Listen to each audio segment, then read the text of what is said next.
వసతులు లేని వర్సిటీలు, అధ్వానంగా హాస్టళ్లు, పెచ్చులుడుతున్న పైకప్పులు, తలుపు లేని మరుగుదొడ్లు. ఓయూ ఈవెన్ హాస్టల్లో పైకప్పు సీలింగ్. ఇలా తెలంగాణ వర్సిటీలోని పాత బాల హాస్టల్లో అద్దాలు పగిలిపోవడంతో కిటికీ గడ్డ పరదా. సో మొత్తానికి యూనివర్సిటీలు నిర్వీర్యం చేసిన దానిలో కేసీఆర్ను ఈరోజు ఫాలో అవుతున్నాడేమో రేవంత్ రెడ్డి అని అనిపిస్తూ ఉంది. దయచేసి యూనివర్సిటీల బలోపేతానికి నిర్ణయం తీసుకోవాలి. అక్కడ ఉన్నటువంటి విద్యార్థుల ప్రమాణాలు పెంచే విధంగా ల్యాబ్స్ కానీ రీసెర్చ్ కానీ ఏవైతే ఉన్నాయో ఆ ప్రమాణాలు పెంచేందుకు చర్యలు తీసుకోవాలి. దానికి గవర్నర్ తోటి భేటీ అయ్యి కొంత వాటిని డెవలప్ చేసే ప్రయత్నం చేయాల్సిందిగా కోరుతా ఉన్నాం.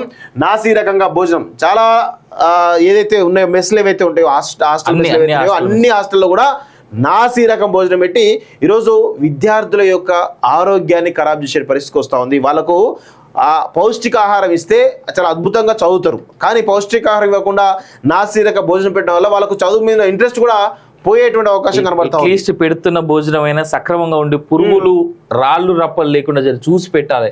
నిధులు పెద్దగా అవసరం లేని పనులు చేయని అధికారులు, బడ్జెట్లో కేటాయింపులు అరకుర, వాటిలోనూ ఇచ్చేది నామ మాత్రమే. రాష్ట్రంలోని వర్సిటీలకు అభివృద్ధి నిధులు ఇలా 2017-18లో 420 కోట్లు కేటాయిస్తే విడుదల 200 కోట్లు అయిందట. 2018-19లో 210 కోట్లు అయితే 80 కోట్లట. 2023-24లో 500 కోట్లు కేటాయించిందని ఇంకా జీరో అట. సో దయచేసి రేవంత్ రెడ్డి గారు యూనివర్సిటీలను బలోపేతం చేసేగా విద్యా వ్యవస్థ పైన కొంత మీరు ఫోకస్ పెట్టాల్సిన అవసరం ఉంది. లేదంటే మాత్రం కేసీఆర్కి ఏ విధంగానైతే ఇబ్బందికరమైన పరిస్థితులు వచ్చాయో రాజకీయంగా మీకు కూడా అదే విధమైన ఇబ్బందికరమైన పరిస్థితులు వచ్చేటువంటి అవకాశం అయితే కనబడతా ఉంది. దయచేసి ఫోకస్ పెట్టండి.